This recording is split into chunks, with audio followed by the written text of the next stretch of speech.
câu ngạn ngữ rằng phải sống như đại bàng, luôn tránh xa những con chim sẻ và con quạ. Cũng như bạn phải tránh xa những người cản trở sự nghiệp của mình. Nên nhớ, đại bàng chỉ bay với những con đại bàng khác, trong khi tất cả các loài chim khác thường ẩn trong lá, cành, gốc cây. Mỗi khi bão xuất hiện thì đại bàng sử dụng sức gió của cơn bão để nâng nó bay cao hơn. Đại bàng chính là loài chim thống trị bầu trời, với những nguyên tắc độc đáo khắc nghiệt. Lối sống của loài chim huyền thoại này chính là chiếc chìa khóa dành cho thế hệ trẻ trên con đường đi tới thành công. Nguyên tắc 1. Đại bàng bay một mình ở một tầm rất cao. Nó không bay với chim sẻ hoặc chen lẫn vào với các loài chim khác nhỏ hơn như ngỗng, nghịch trời. Với chúng, những loài chim kia cản trở tầm bay, độ sải cánh, tốc độ bay. Do đó, đại bàng chỉ bay với chính đồng loại, loài vật cùng đẳng cấp với nó. Ngụ ý rằng hãy tránh xa những con chim sẻ và quạ, cũng như bạn cần tránh xa những người cản trở và níu kéo công việc của bạn. Đại bàng bay chỉ với những con đại bàng khác. Nguyên tắc thứ 2. Đại bàng có tầm nhìn rất xa, có khả năng tập trung vào một cái gì đó lên đến khoảng 5 cây số khi phát hiện ra con mồi của nó, thậm chí là một động vật gặm nhấm từ xa. Nó chú tâm dành sự tập trung tuyệt đối của mình vào con mồi và thiết lập cách tiếp cận để bắt được con mồi đó.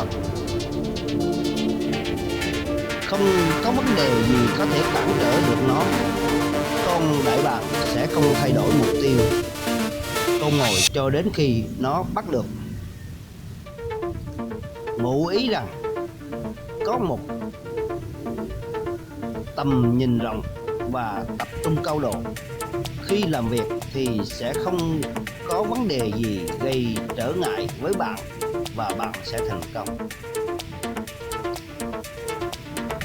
Nguyên tắc thứ 3. Đại bàng không ăn những thứ đã chết, nó chỉ ăn những con mồi tươi. Nên nhớ, kền thường ăn động vật chết, nhưng đại bàng thì không. Hãy cẩn thận với những gì mắt thấy và tai nghe, đặc biệt là những hoàn cảnh trong các bộ phim và trên truyền hình. Rất có thể nó không còn đúng với thời điểm hiện tại. Ngụ ý rằng chúng ta phải nhớ rằng những cái gì đang tồn tại trong chúng ta sẽ bị cũ đi và sẽ lỗi thời. Vì vậy, luôn luôn làm mới bản thân mình bằng cách học hỏi và thay đổi liên tục. Nguyên tắc thứ 4. Đại bàng là loài chim duy nhất yêu thích các cơn bão, trong khi tất cả các loài chim khác thường ẩn trong lá, cành, hốc cây, thì đại bàng vui mừng sử dụng sức gió của cơn bão để nâng nó bay cao hơn, dựa vào sức mạnh của cơn bão để nâng lên trên những đám mây. Ngụ ý rằng chúng ta có thể sử dụng những cơn bão của cuộc sống để nâng chúng ta lên tầm cao mới, thưởng thức những thành quả đạt được từ những thách thức và biến những cơn bão cuộc sống thành lợi nhuận cho chúng ta. Nguyên tắc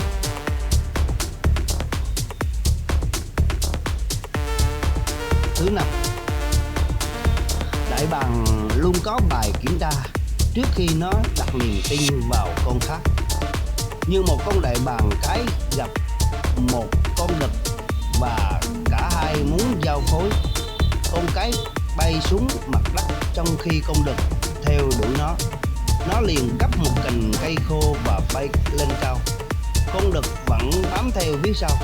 Khi đạt đến một tầm cao nó mong muốn, nó sẽ thả nhành cây và để nó rơi tự do. Con đực thấy vậy liền xà xuống đuổi theo nhành cây cho tới khi bắt được nhành cây trước khi nó rơi xuống đất. Con đực mang nhành cây này lên cho đại bàng cái. Con đại bàng cái tiếp tục cắp cành cây này và bay lên tới một tầm cao hơn. Nó tiếp tục thả cành cây đó xuống để cho con đực đuổi theo. Điều này diễn ra đến hàng giờ đồng hồ với chiều cao ngày càng tăng cho đến khi con đại bàng cái được đảm bảo rằng con đại bàng đực đã làm chủ được nghệ thuật nhặt cành cây. Sức bền, lòng kiên trì, thao tác bay nhuyễn nhuần nhuyễn. Chỉ sau đó con cái mới cho phép con đực giao phối với nó. Ngụ ý rằng cho dù trong cuộc sống riêng tư hay trong kinh doanh, để đi tới hợp tác cùng thành công cần dựa trên một cam kết dài lâu, tin cậy, bền vững. Nguyên tắc thứ 6. Khi sẵn sàng đẻ trứng, đại bàng đực và đại bàng cái xác định một vị trí cao trên vách đá, nơi không có động vật săn mồi có thể tấn công được. Con đực sẽ bay xuống mặt đất, chọn những cành cây khô chắc chắn và đặt chúng trên các kẽ hở của vách đá. Bên trên lớp cành cây khô có gai này là một lớp cỏ mềm. Rất nhiều lớp gai cứng và cỏ mềm được chồng lẫn lên nhau như vậy. Cuối cùng đại bàng đực đã rủ lông của mình lên đó để hoàn thành việc xây tổ. Cả hai đại bàng đực và cái cùng tham gia trong việc bảo vệ đại bàng con. Con cái có nhiệm vụ đẻ trứng và bảo vệ chúng. Con đực nhận nhiệm vụ xây dựng tổ và đi kiếm mồi. Trong thời gian dạy những con đại bàng con tập bay, đại bàng mẹ thường ném những con đại bàng con ra khỏi tổ. Vì còn non nớt, các chú đại bàng con sẽ hoảng sợ nhảy ngược vào trong, nhưng sẽ bị đại bàng mẹ ném lại ra ngoài. Lúc này đại bàng mẹ sẽ trút bỏ hết các lớp mềm lót trong tổ, chỉ để lại gai trần. Khi nhảy vào tổ, đại bàng con sẽ bị gai nhọn chích vào da thịt, mặc sức chúng kêu thét và chảy máu. Đại bàng mẹ tiếp tục đẩy chúng ra khỏi vách đá. Trong khi chúng run rẩy giữa không trung thì đại bàng cha sẽ bay ra ngoài và bắt chúng trở lại, đưa vào vách đá. Điều này diễn ra liên tục cho đến khi đại bàng con có thể bắt đầu vỗ cánh và bay được. Đây là những kỹ năng cần thiết để đại bàng con có thể cứng cáp tự bay bằng đôi cánh của chính mình trước những cơn bão lớn. Ngụ ý rằng cuộc sống này là biến thiên, là vận động không ngừng. Việc bị chích bằng các gai nhọn cho chúng ta biết rằng cuộc đời này biết bao gai nhọn, cạm bẫy. Nếu không tự trui ràng cho bản thân sức mạnh, ý chí đương đầu với khó khăn thì chúng ta sẽ bị cuộc đời nuốt chửng. Lớp cỏ và lông mềm mại trong tổ kia nói với chúng ta rằng thiên đường dường như rất thoải mái và oan tàn, nhưng vẫn có thể có gai. Những chiếc gai sắc nhọn ẩn bên dưới đó, nên không còn cách nào khác.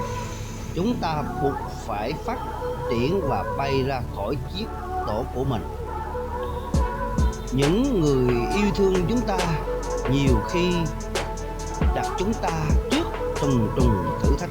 Thực chất đó không phải là làm khó, tra tấn hay đầy đọa, mà là ý tốt của họ, muốn chúng ta cứng cáp, trưởng thành. Do đó hãy dũng mãnh vượt qua. Nguyên tắc thứ 7. Đại bàng chuẩn bị cho tuổi già. Khi đại bàng trở nên già nua, lông của chúng trở nên yếu và có dấu hiệu rơi rụng. Điều này đồng nghĩa chúng không còn nhanh nhặn như trước. Khi đó nó tìm đến một nơi xa, lẩn khuất trong hang đá và nhổ hết tất cả lông trên cơ thể của mình. Chúng ẩn náu lấn thân cho đến khi cơ thể mọc bộ lông mới. Chỉ khi bộ lông dũng cảm, dũng mãnh trở lại, nó mới rời khỏi hang và bắt đầu cuộc chinh phục bầu trời, bão tố và những cuộc rượt đuổi săn mồi bất tận. Nên nhớ, thỉnh thoảng chúng ta cần phải rũ bỏ những thói quen cũ, các cám dỗ mang lại gánh nặng cho chúng ta, loại bỏ những thứ không cần thiết trong cuộc sống. Ta sẽ tìm kiếm được những điều mới mẻ và thú vị hơn